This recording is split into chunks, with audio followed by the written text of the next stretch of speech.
ہندوستان آپ کا ازل کا دشمن ہے، میری یہ بات یاد رکھیے گا۔ یہ امن کی آشا یہ فضول بکواس ہے، اس پر اعتبار نہ کیجیے گا۔ اگر ہندوستان نے دوست بننا ہوتا تو وہ کشمیر میں 7 لاکھ فوج نہ اتارتا اور میری ہزاروں کشمیری بہنوں کے سر سے دوپٹہ نہ کھینچتا۔ وہ آپ کا دشمن ہے، اس نے نفسیاتی طور پر بھی آپ کو مارا، ثقافتی طور پر بھی آپ کو مارا، اور اب بھی دہشت گردی پھیلا رہا ہے۔ آپ کے دریا خشک، آپ کی نہریں خشک، ٹیل پر پانی نہیں پہنچ رہا، آپ کی فصلیں نہیں ہو رہی۔ اگر یہی صورتحال رہی، امن کی آشائیں ایسی رہیں، تو خدا معاف کرے میں بڑا بھیانک نقشہ دیکھتا ہوں۔ ہمیں کوئی جینیس لیڈر نہیں ملا۔ آج لوگ 2 سڑکیں بنا کے، 4 پل بنا کے، 2 تالاب بنا کے اور بڑے فخر سے اخبارات میں تصویریں چھپواتے ہیں اور بڑے بڑے بیانات دیتے ہیں۔ میں آپ سے گواہی سے پوچھتا ہوں کہ میرے رسول صلی اللہ علیہ وآلہ وسلم نے مدینہ میں، مکہ میں کتنے پل بنائے تھے، کتنی سڑکیں بنائی تھی؟ کوئی پل نہیں بنایا، کوئی سڑک نہیں بنائی۔ کیا بنایا؟ قوم بنائی۔ جب قوم بن جاتی ہے، پل خود بن جاتے ہیں، سڑکیں خود بن جاتی ہیں۔ آپ کو پتا ہے کہ اب ایک سازش کے تحت پاکستان کی اسمبلی کا الیکشن کروڑوں روپے کا بنا دیا گیا ہے۔ جس کی جیب میں کروڑوں ہیں وہ الیکشن لڑ لے۔ طارق عزیز تو نہیں لڑ سکتا، چاہے ساری عمر گلا پھاڑتا رہے۔ 5 سال کے بعد یا جب بھی وقت آتا ہے، آدھے ادھر آ جاتے ہیں، آدھے کرسیوں پہ بیٹھ جاتے ہیں اور یہ بے مغز باتوں پر شور مچاتے ہیں۔ یہ آدھے ادھر والے، اس لیے کہ ان کا کام ہی شور مچانا ہے۔ ادھر والے تسلی دیتے رہتے ہیں ہار پھول پہن کے کہ اگلے سال ہم یہ کر دیں گے، اس کے اگلے سال یہ کر دیں گے، اور دیکھو ہم نے یہ کیا تھا گے ہے نہیں کہیں ان کے پاس۔ یا تو تھا اور ان کی اپنی طرز زندگی۔ ہائے آج عطا اللہ شاہ بخاری یاد آتا ہے، اس کو جب کہا گیا کہ مسلم لیگ میں آ، اس نے ایک بات کہی، اور درویش کی بات کتنی سچی تھی۔ اس نے کہا جو لوگ اپنی یہ 2.5 من کی لاش پر اسلام نافذ نہیں کر سکتے، وہ یہ 15 کروڑ انسانوں پر اسلام نافذ کریں گے۔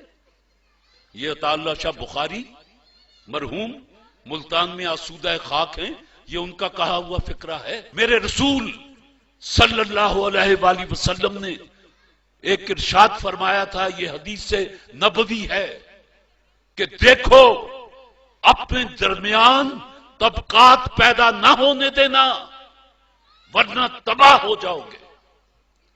ہم نے لیاقت صاحب اپنے درمیان طبقات پیدا کر لیے، دولت کے اعتبار سے بھی۔ ایک طبقہ جو خط غربت سے نیچے چلا گیا، دوسرا طبقہ جن کو پتہ ہی نہیں ان کے پاس کتنا ہے۔ طبقات، تعلیمی نظام 4-4، 5-5، اس 7,96,095 مربع کلومیٹر جس کو پاکستان کہیں، یہاں 5-5 نظام تعلیم چلے، قوم کیسے بنتی؟ وہ یگانگت کیسے آتی؟ وہ یکجہتی کیسے پیدا ہوتی؟ غریب کا بچہ تپڑوں والے سکول میں اور اس کو ڈیل کرنے والے قصائیوں جیسے چہرے والے ماسٹر، اور بعض ایچسن میں، برن ہال میں، جی سی میں، اور ادھر اسلامیہ سکول، ادھر مولوی بیٹھا صرف قرآن اور حدیث ناظرہ پڑھا رہا ہے، ترجمہ نہیں بتا رہا، اس کو خود نہیں آتا۔ یہ زبان سے لا الہ کہہ دینا، اقبال کہتا ہے کچھ نہیں، دل و نگاہ مسلمان نہیں تو کچھ بھی نہیں۔ تو جن کو پتہ ہی نہیں وہ کیا پڑھ رہے ہیں، تو اس سے زیادہ قرآن کی بے حرمتی آپ اور کیا کر سکتے ہیں کہ 5 وقت پڑھتے ہیں، کوئی پوچھے کیا پڑھ کے آیا ہے، آپ کہیں کہ یار قرآن پڑھ کے آیا ہوں. کیا پڑھا؟ قرآن. بے کیا سمجھا؟ کیا پایا؟ ثواب. اس میں لکھا ہوا کیا ہے؟ اللہ جانے. جیدی کتاب ہے وہ تو جانتا ہی ہے، اللہ جانے. لیکن میں ایک غلط فہمی آپ کے ذہن سے نکال دوں کہ دنیا کے جدید علوم میں سے صرف 30% علوم ایسے ہیں جن کی وارث انگریزی زبان ہے. ایشیا کا کوئی ملک ایسا نہیں جس کی قومی زبان انگریزی ہو، لیکن 30% علوم ایسے ہیں جو انگریزی زبان میں ہیں، باقی جرمنی میں ہیں، فرینچ میں ہیں، چائنیز میں ہیں. آپ جرمنی میں جا کے انگریزی بولیں، وہ آپ کا منہ دیکھنے لگتا ہے جیسے ہمارا چک 37 کا بندہ ایسے بندے کا افسر کا منہ دیکھے جو انگریزی بول رہا ہو، وہ ایم کر کے دیکھتا ہے کہ بول رہے ہیں. پتہ چلا کہ ابتدائی تعلیم بچے کو اس کی مادری زبان میں دی جانی چاہیے. یہ یو این او کا تھیسس ہے، میرا نہیں. علم مومن کی گم شدہ میراث ہے. لیکن ایک بات کہہ دوں، اپنی زبانوں کے کو چھوڑ کر دوسری زبانوں کو اختیار کرنا یہ شاید زیادہ صحت مند نظریہ نہ ہو. آپ نظریاتی قوم ہیں، آپ کے لیے کوئی سرحد نہیں ہے.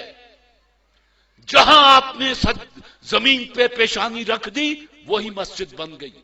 جہاں آپ نے لا الہ الا اللہ محمد رسول اللہ کہہ دیا، وہ دنیا. ایک بچی نے کہا تھا کہ پہلا مسلمان کون تھا؟